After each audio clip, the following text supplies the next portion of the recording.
നമസ്കാരം, മൂവി റിപ്പോർട്ടിലേക്ക് സ്വാഗതം. മലയാള സിനിമാ പ്രേമികൾ ആകാംക്ഷയോടെ കാത്തിരിക്കുന്ന ചിത്രമാണ് ബത്ലഹേം കുടുംബ യൂണിറ്റ്.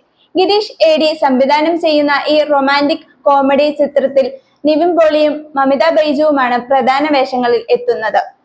പ്രേമലു, തണ്ണീർമത്തൻ ദിനങ്ങൾ തുടങ്ങിയ ഹിറ്റ് ചിത്രങ്ങൾക്ക് ശേഷം ഗിരീഷ് ADയുടെ പുതിയ സിനിമയായതിനാൽ വലിയ പ്രതീക്ഷയിലാണ് ആരാധകർ. ഭാവന സ്റ്റുഡിയോസിന്റെ ബാനറിൽ ദിലീഷ് പോത്തൻ, ഫഹദ് ഫാസിൽ, ശ്യാം പുഷ്കരൻ എന്നിവർ ചേർന്നാണ് ഈ ചിത്രം നിർമ്മിക്കുന്നത്. സംഗീതം വിഷ്ണു വിജയ് ഒരുക്കുമ്പോൾ ഛായാഗ്രഹണം അജ്മൽ സാബുവും എഡിറ്റിംഗ് ആകാശ് ജോസഫ് വർഗീസും നിർവഹിക്കുന്നു. ഈ ചിത്രം പ്രണയവും കുടുംബ ബന്ധങ്ങളും നർമ്മ മുഹൂർത്തങ്ങളും കോർത്തിണക്കുന്ന ഹൃദയസ്പർശിയായ കഥയാണ് പറയുന്നത്. ചിത്രത്തിൽ ബിന്ദു പണിക്കർ, വിനീത് ഫോർട്ട്, സംഗീത് പ്രതാപ്, സുരേഷ് കൃഷ്ണ എന്നിവർ ഉൾപ്പെടെ ശ്രദ്ധേയമായ താരനിരയും അണിനിരക്കുന്നു.